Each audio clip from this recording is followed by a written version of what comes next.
மக்களே மக்களுக்காக மக்களால் நடத்தும் ஆட்சி மக்களாட்சி என்றார் அமெரிக்க முன்னாள் குடியரசுத் தலைவர் திரு ஆப்ரஹாம் லிங்கன். இன்றைக்கு அமைந்துள்ள மக்களாட்சி மலர்வதற்கு மக்களிடம் உள்ள பெரும் எதிர்பார்ப்பு, அவர்களுடைய எதிர்பார்ப்புகளை இப்பேரவையின் கவனத்திற்கு கொண்டு வந்து அதனை செயல்படுத்துவதற்கான திட்டங்களை, சட்டங்களை அமல்படுத்த வேண்டிய பொறுப்பு இப்பேரவைக்கு உள்ளது. அதிகமான மக்கள் அதிக நன்மைகளை இந்த ஆட்சி காலத்தில் நன்மை பெற்றுள்ளார்கள் என்கிற வகையில் நம்முடைய செயல்பாடுகள் அமைய வேண்டும். இங்கே அனைவரும் சமம்.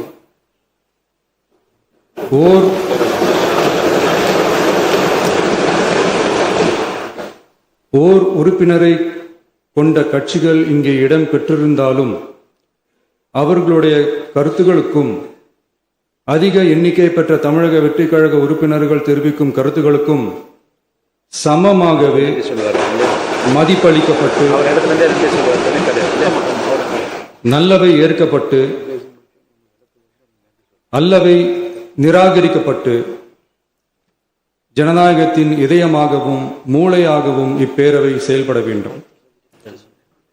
அதற்குரிய வகையில் பெருமை வாய்ந்த வரலாற்று சிறப்பு கொண்ட இப்பேரவையை நடத்தி செல்லும் பண்பை பெற்றுள்ளவரையே தமிழக வெற்றிக் கழகம் முன்மொழிந்து தாங்கள் இன்றைக்கு இந்த ஆசனத்தில் அமர்ந்துள்ளீர்கள்.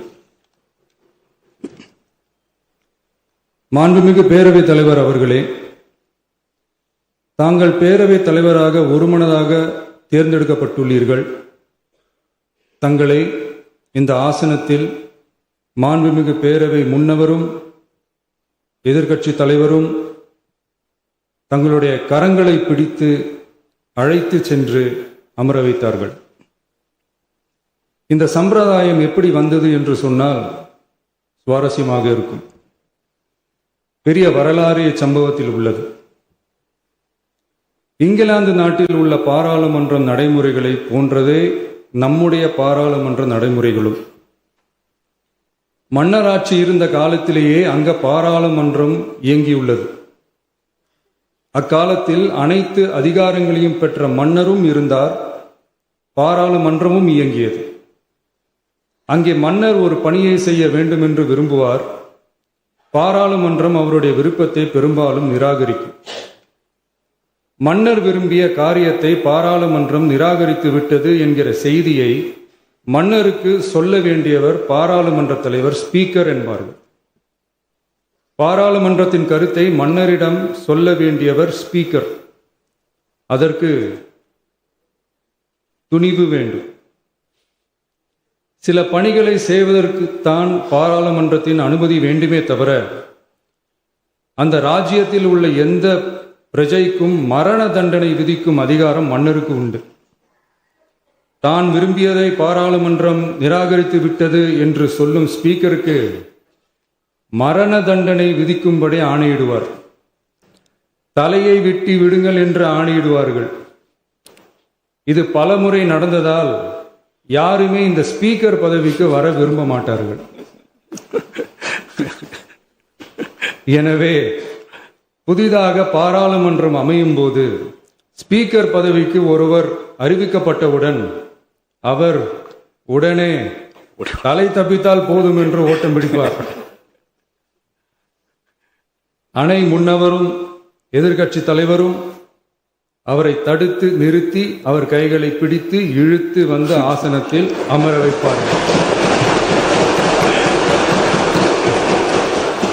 இதுதான் அந்த காலத்தில் இருந்து வந்த மரபு. ஜனநாயக முறை ஏற்பட்ட பிறகும் இம்மரபு தொடர்கிறது. நிச்சயமாக தமிழக வெற்றிக் கழக உறுப்பினர்கள் அனைவருமே உங்களுக்கு உதவிகரமாகவே இருப்பார்கள் என்கிற வாக்குறுதியை இந்நேரத்தில் அளிக்க விரும்புகிறேன். பேரவையின் மாண்பையும் கண்ணியத்தையும் பேரவை உறுப்பினர்களின் கண்ணியத்தையும் காக்க வேண்டிய பொறுப்பை உங்களிடத்தில் ஒப்படைத்திருக்கிறார்கள். தற்காலிக பேரவைத் தலைவர் பொறுப்பில் மிக சிறப்பாக பணியாற்றிய நம்முடைய உறுப்பினர் திரு மூவி கருப்பையா அவர்களை சந்திக்க நேற்றுக்கு சென்றிருந்தேன். அங்கே முந்தைய பேரவைத் தலைவர்கள் படங்களை கண்ணுற்ற போது, அவர்களை பற்றி அறிந்த போது உண்மையிலே எனக்கு பெருமிதம் தந்தது. ஏனென்றால் எடுத்துக்காட்டாக விளங்கும் திரு ஜே சிவ சண்முகம் பிள்ளை, டாக்டர் யு கிருஷ்ணராவ், திரு எஸ் செல்லப்பாண்டியன் அவர்களுடைய வரிசையில் மிக சரியான ஒருவரையே நாம் முன்மொழிந்துள்ளோம் என பெருமை அடைந்தேன். அதே போன்றுதான் நம்முடைய பேரவை துணைத் தலைவர் அவர்களும் நீங்கள் இருவருமே மிக சாதாரண குடும்பத்தில் பிறந்து மக்கள் பணியாற்ற வேண்டும் என்கிற அவாவில் செயல்பட்டு வந்தவர்கள். குணம் நாடி குற்றமும் நாடி அவற்றுள் மிகை நாடி மிக்க கொளல் எனும் வள்ளுவரின் வாய்மொழிக்கேற்ப சட்டமன்ற நடவடிக்கைகள் சீராக, செம்மையாக, அமைதியாக நடைபெறும் வகையிலும் சட்டமன்ற ஜனநாயக பண்புகள், நெறிமுறைகள் பேணி பாதுகாக்கப்படும் வகையிலும் இந்த அவைக்கு பேரவைத் தலைவரும் பேரவை துணைத் தலைவரும் பெருமை சேர்ப்பீர்கள் எனும் நம்பிக்கை எனக்கு உண்டு. அரசியலுக்கு அப்பாற்பட்டு மனிதர்களை மதிக்கும் நல்ல பண்புகள் நிலைநாட்டப்பட வேண்டும். தமிழ் பண்பாடு போற்றப்பட வேண்டும். அவையின் மரபும் மாட்சிமையும் மதிப்பும் காக்கப்பட வேண்டும் என்ற நல்லெண்ணத்தின் அடிப்படையில் அந்த பதவி ஏற்றுள்ள தங்கள் இருவராலும் காப்பாற்றப்படும் என்னும் நம்பிக்கையை மீண்டும் தெரிவித்து என் உரையை நிறைவு செய்கிறேன். நன்றி, வணக்கம். மாண்புமிகு பேரவை துணைத் தலைவர்கள் நன்றி உரையாற்றுவார்கள்.